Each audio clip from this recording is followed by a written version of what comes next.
Une reine s'adressa aux sages de sa cour. « Je me fais faire une très belle bague sertie d'un saphir noir, entourée de 12 diamants et de 3 rubis. Je voudrais y faire cacher, à l'intérieur, un message qui me serait utile dans une situation désespérée. Il doit être très court, afin qu'il puisse se cacher sous le saphir. »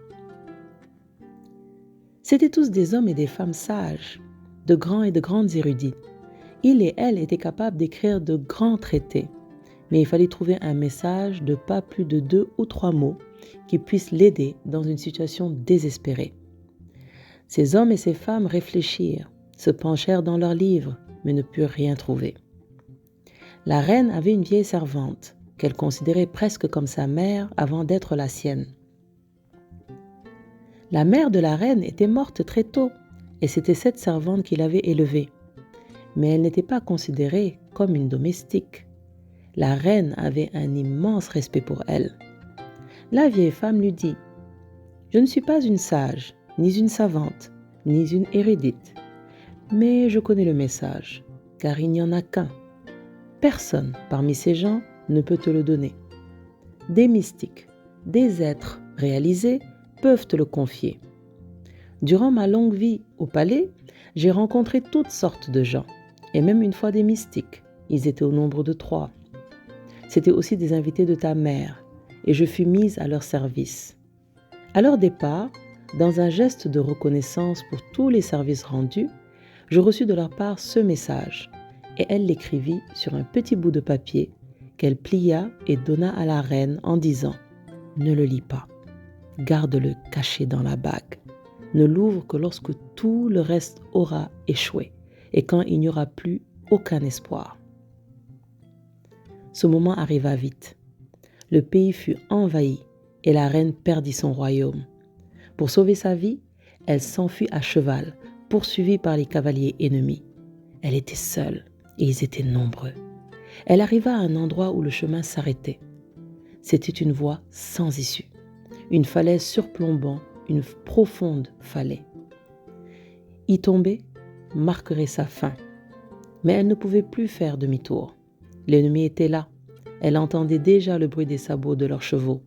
Elle ne pouvait avancer et il n'y avait aucune autre issue. Soudain, elle se souvint de la bague. Elle l'ouvrit, sortit le papier sur lequel était écrit un petit message d'une immense valeur. C'était tout simplement « Ceci aussi passera ». Un immense silence descendit sur elle alors qu'elle lisait cette phrase. « Ceci aussi passera ». Et c'est ce qui arriva. Tout ne fait que passer. Rien n'est permanent en ce monde. Les ennemis qui la poursuivaient avaient dû se perdre dans la forêt, avaient dû se tromper de chemin. Peu à peu, le son de leurs sabots disparut. La reine fut immensément reconnaissante envers sa servante et envers les mystiques inconnus. Ses paroles se révélèrent miraculeuses. Elle replia le papier, le remit dans la bague, rassembla à nouveau ses armées et reconquit son royaume. Le jour où elle entra victorieuse dans la capitale, il y eut une immense célébration dans toute la ville, de la musique, de la danse. Elle se sentait si fière d'elle. La vieille femme qui marchait à côté de son char lui dit « C'est encore le moment de relire ton message. »« Que veux-tu dire ?» lui répondit la reine. « À présent, je suis victorieuse. Le peuple m'acclame. Je ne suis pas désespérée et je ne suis pas dans une situation sans issue. » La vieille femme dit « Écoute ce que m'avaient dit les 3 sages. Ce message n'est pas seulement fait pour le désespoir, mais aussi pour le bonheur. Pas seulement fait pour la défaite, mais aussi quand tu es victorieuse. Pas seulement quand tu es la dernière, mais aussi quand tu es la première. » Et la reine ouvrit l'anneau et lut le message.